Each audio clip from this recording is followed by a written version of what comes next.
Hey everybody, it's Joel from Gringier Cycles, and today I'm going to show you how to pack a bike for shipping.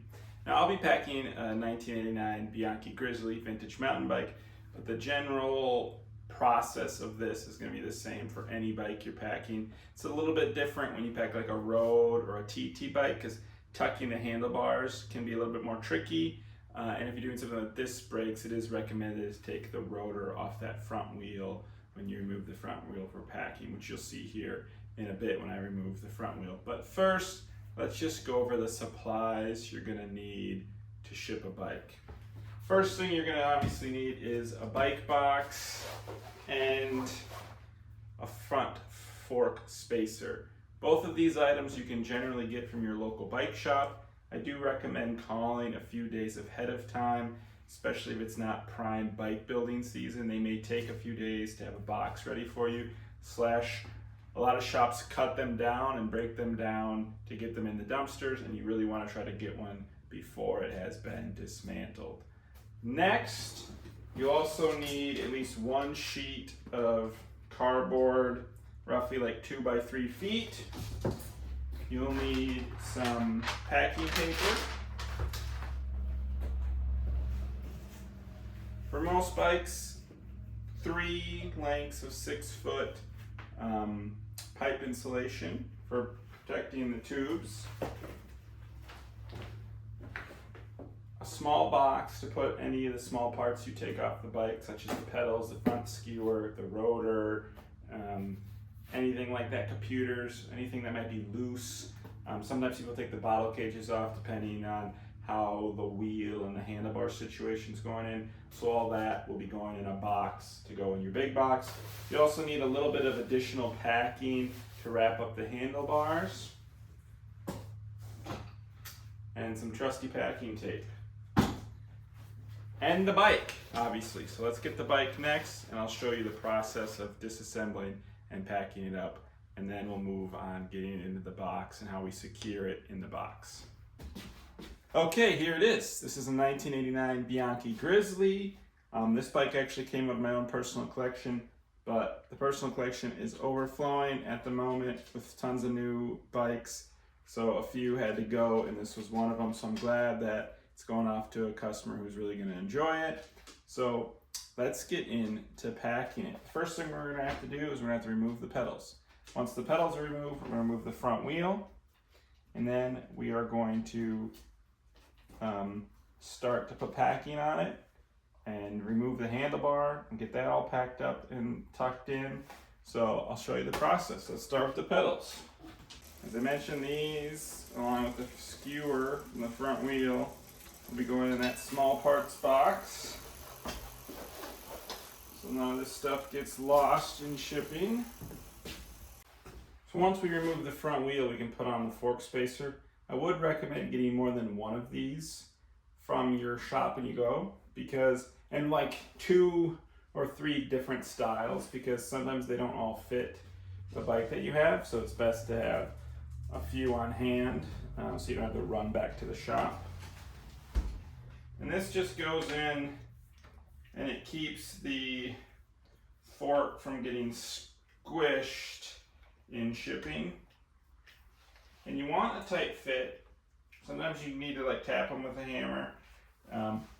That'll just keep the fork from getting squished in. So now that we have it like this, we're going to start to put the pipe insulation on. A scissors or a razor blade works great for cutting this stuff. This is the 1-inch inner diameter. Works really good on steel bikes. If you're doing aluminum or carbon bikes with bigger tubes, you may need to, I think they make it an 1.5 inch size also. We're just going to put it on there like that. Just measuring every piece roughly. We will tape these on, but you can just put them on to begin with and then tape them all at the end. I guess we'll do the fork too first. So fork, all the way up, mark where we want to be.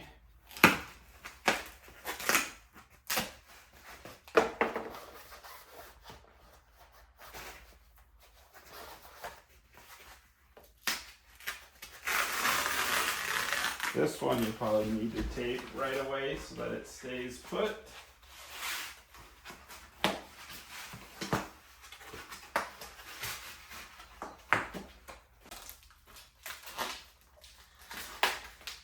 We also don't want to put tape directly on the frame. So only be taping over the foam.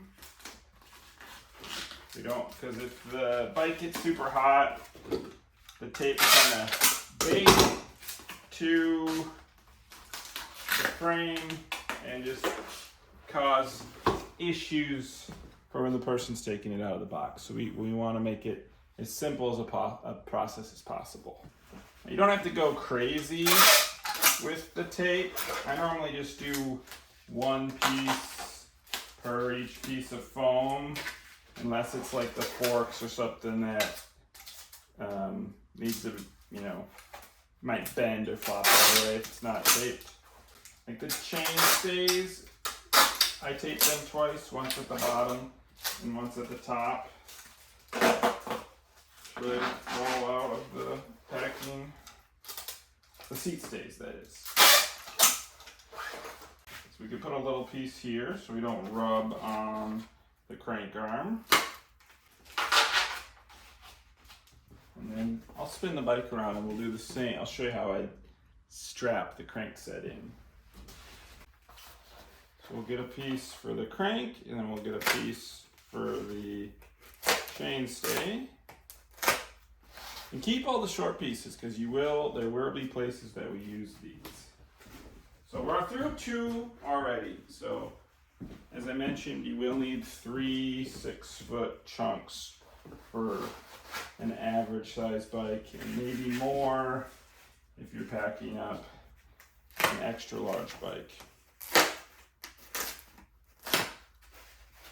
But 3 normally seems to do it.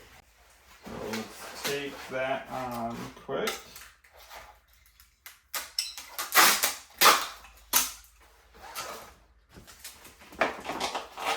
Take the next piece and go over the crank arm like so. And then you're going to tape all of that together so that the crank arm can't move. So we're going to tape right here and tape the 2 together, then I'll put one more piece of tape there. So next, I like to take the rear derailleur off and kind of tape it right here so that it's not sticking out far. We don't want it to get bumped and bend the derailleur hanger on the bike. So we're just going to kind of tape it like right down here. That way it is not sticking out past the frame.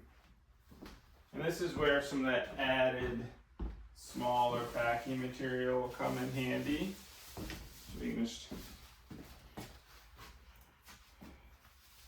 wrap this up. So it's a little it's hanging, but it's not gonna get bashed, and we will, once we put the bike in the cardboard, we will stick some paper around here so that it doesn't end up in the spokes, but I just have it so it's not flopping around. One thing you can do too to keep the chains from flopping around is just put a zip tie right there. That'll keep the chains up on the chainstay and kind of help keep the derailleur where you want it, and so nothing is flopping around inside the box. So our next step, we're going to come over here and we're going to take the handlebar off. Now we're not going to disconnect any of the cables. We're just going to, with this quill stem, we're just going to take the quill stem off and we're just going to kind of flop everything over here to the side.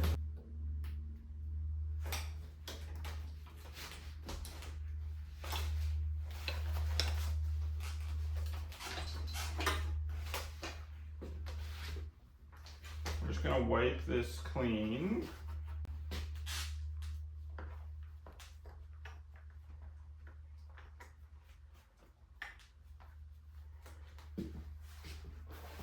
And we're going to take a little bit of our insulation that we have left. We're just gonna make a piece go on the stem.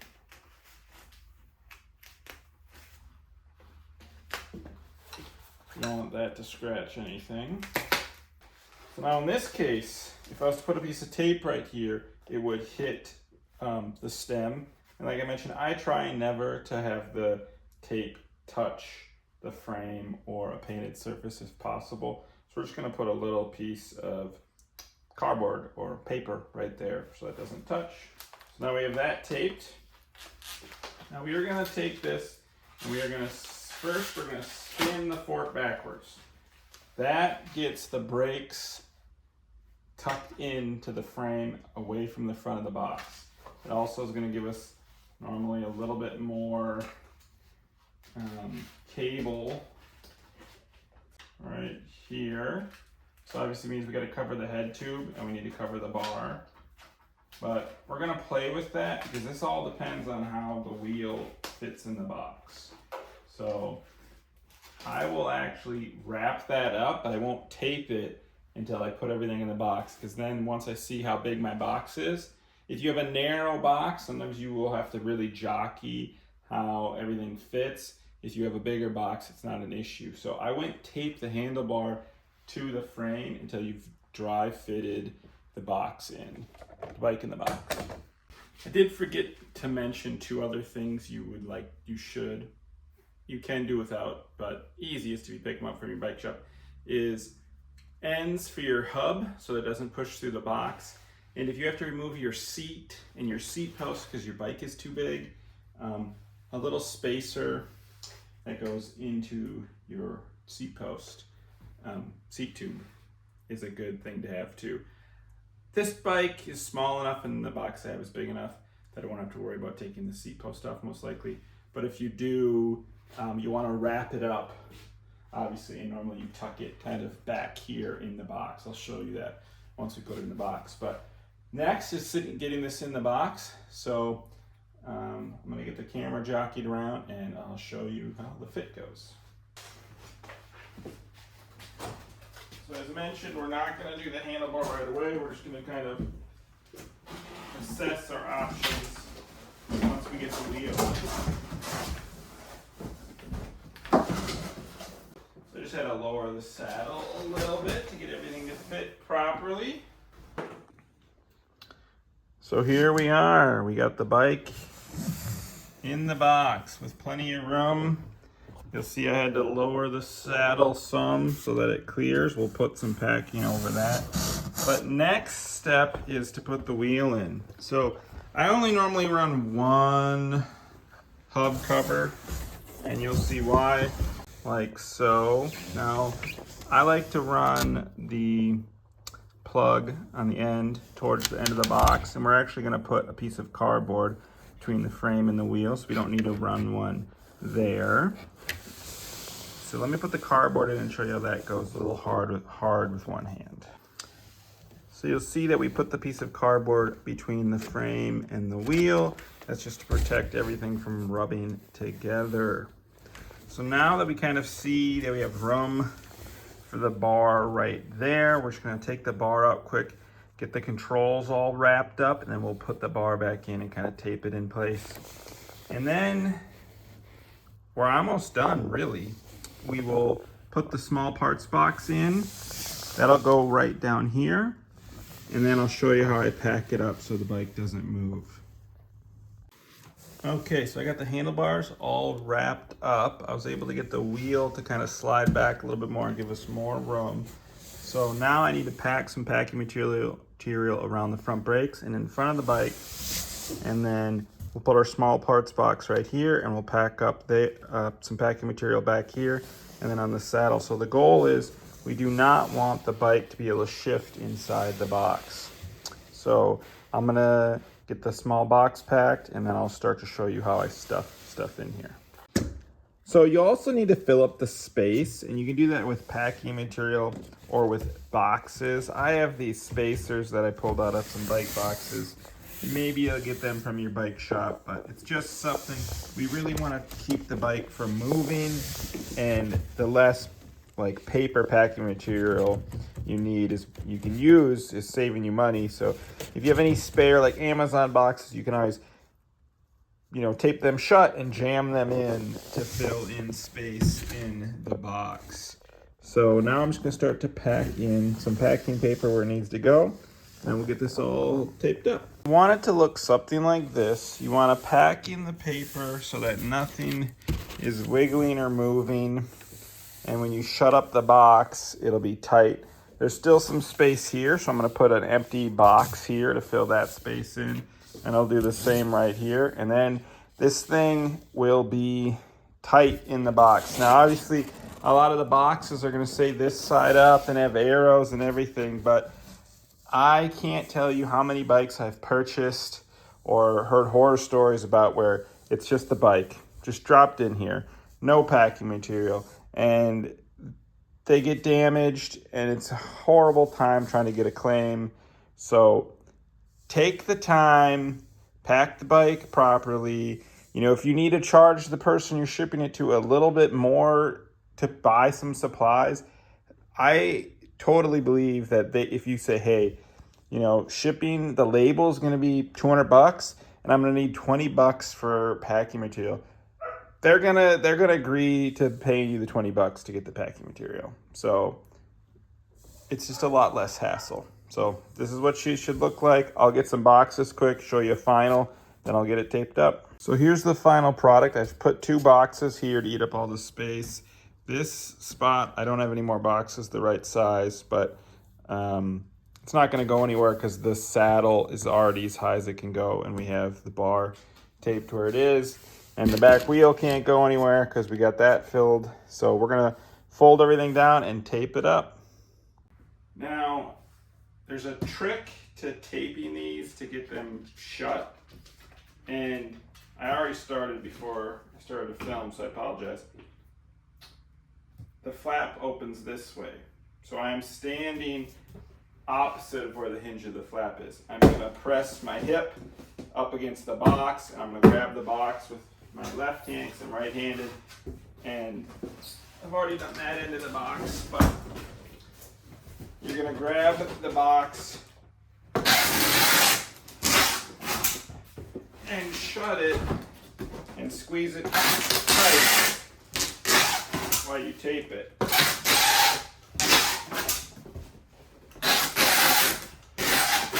This way,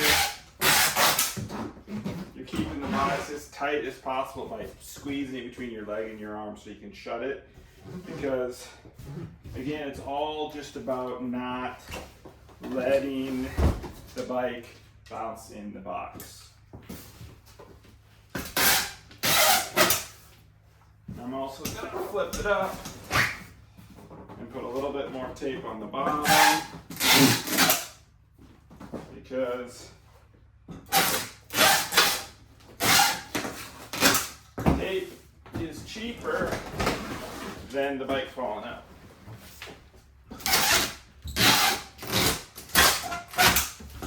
And you just want to make sure to press your tape into the cardboard.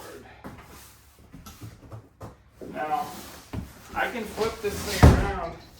The bike is not wiggling, and that is the way to do it. It should pass the wiggle test. So we now have the bike box, and the next step is to measure and weigh the box, and then you're going to need to get a label. So it's the cheapest if you pre-purchase a label, obviously, instead of going to UPS or FedEx. Now, I would recommend UPS ground. I've had the best luck with UPS. I don't ship with FedEx just because where I'm located, but also, unfortunately, I've had more shipments be damaged shipped to me via FedEx than via UPS. But if you pack up a bike like this, you know, they're going to have to do some pretty crazy things to it to damage it. So if packed right, and I don't worry too much unless they're like going to drive a forklift into it, which I have seen. I saw one where the tines went right through the middle of the box and cut the down tube. But there's two ways to get a UPS label for cheap. Bike Flights, which many of you have probably heard about, and I use a shipping service called Pirate Ship. Pirate Ship is a free shipping service that gets you discounted labels, and they also use UPS. Now, I like to check both of them because it kind of seems that sometimes Bike Flights will be $5 cheaper, or other times Pirate Ship will be $5 to $10 cheaper. So it's free to check them both. It's worth it, you know, $5-10 is worth it in my opinion. And sometimes it has been bigger, so I would always double check both of those services. So then it's either scheduling a pickup or taking it to your local UPS store or drop-off point. If it's a big box and you have a small car, you can schedule pickups for UPS, and they come and get your box for you. Otherwise, you can take it to and that does cost more money. Otherwise, you can take it to any drop-off point. So that is biking. So that is boxing up a bike box. The things to go over: pipe insulation. You'll need 3. This is all we have left. So you'll need 3 6-foot sections to do a normal size bike.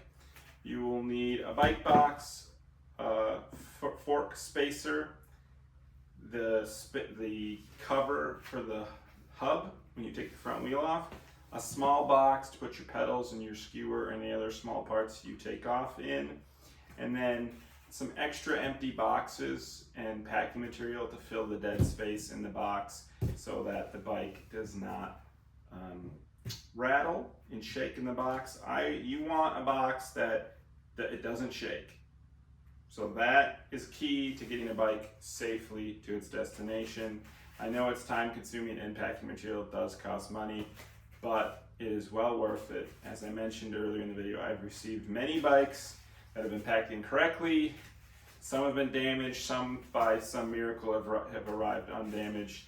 I've seen some really crazy things happen to things that are, you know, metal on metal, very bad, but metal on carbon is worse.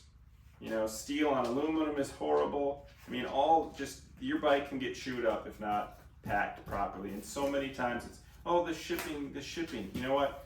They're busy people. They have a lot of packages to move. It's on you to pack your bike correctly so that when they handle your box a little rough, your bike doesn't get damaged. Now, obviously, if they damage it, you can file a claim.